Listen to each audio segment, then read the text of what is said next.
Assalamualaikum warahmatullahi wabarakatuh.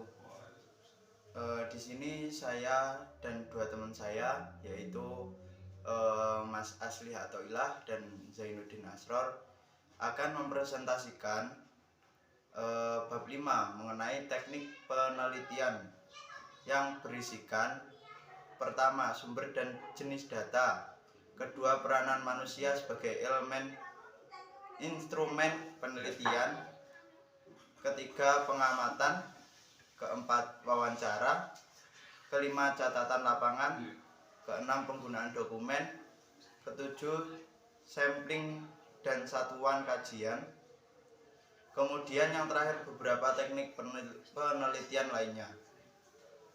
Di sini saya akan menjelaskan poin 1-3, yaitu sumber dan jenis data, peranan manusia sebagai instrumen penelitian, dan pengamatan.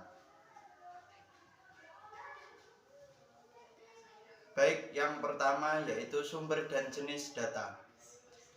Menurut Loveland, sumber data utama penelitian dalam penelitian kualitatif ialah kata-kata dan tindakan. Selebihnya adalah data tambahan seperti dokumen dan lain-lain.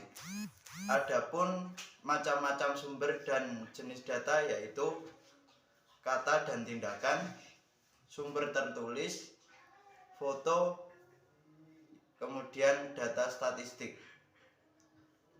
Kemudian poin kedua yaitu peranan manusia sebagai instrumen penelitian.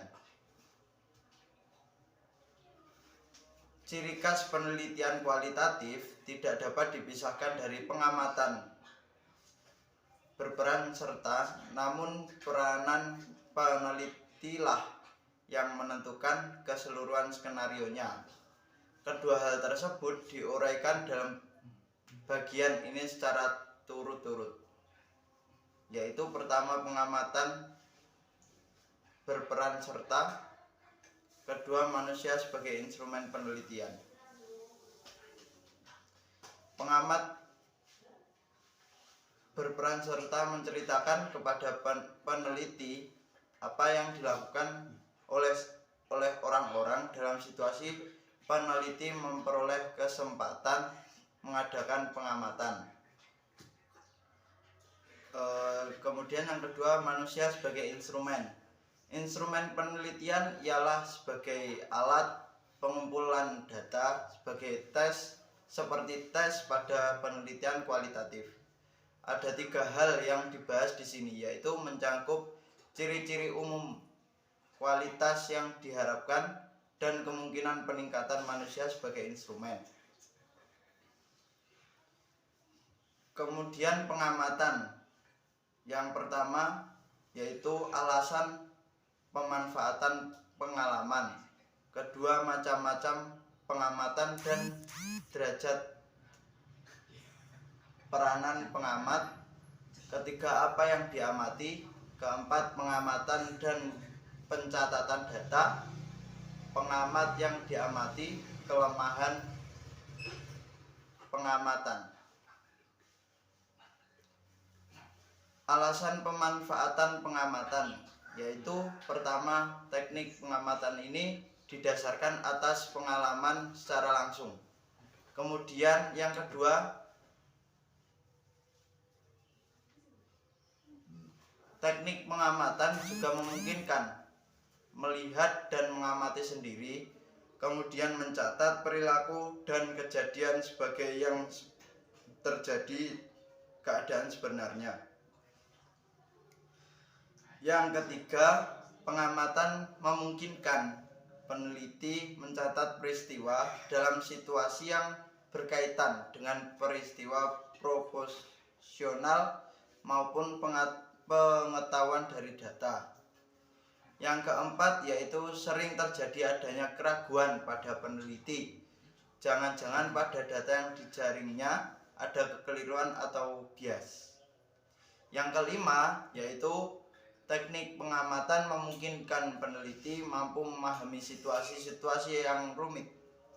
Kemudian yang keenam, dalam kasus-kasus tertentu di mana teknis komunikasi lainnya tidak dimungkinkan, Pengamatan dapat menjadi alat yang sangat bermanfaat.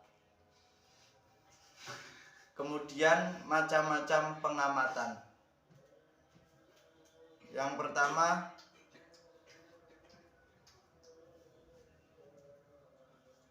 pengamatan dapat diklasifikasikan atas pengamatan secara langsung. Kemudian mengenai macam-macam pengamatan, yaitu yang pertama, pengamatan dapat diklasifikasikan atas pengamatan melalui cara berperan serta dan yang tidak berperan serta.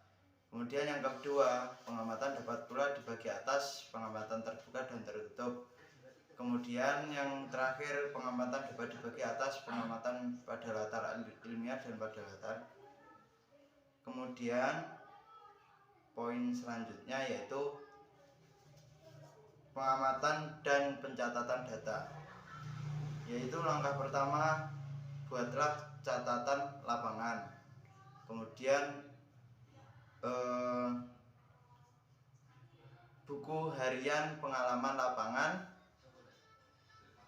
Yang selanjutnya, catatan tentang satuan-satuan tematis, catatan kronologi, catatan tentang satuan-satuan tematis, taksonomi dan sistem kategori, jadwal, sosiometrik, panel, balikan, melakukan kuesioner, melakukan pengamatan lainnya, daftar cek, alat elektronika, dan alat yang dinamakan topeng steno. Sekian yang dapat saya sampaikan dan akan dilanjutkan oleh teman saya, yaitu Muhammad Zainuddin Asror. Sekian dari saya. Assalamualaikum warahmatullahi wabarakatuh.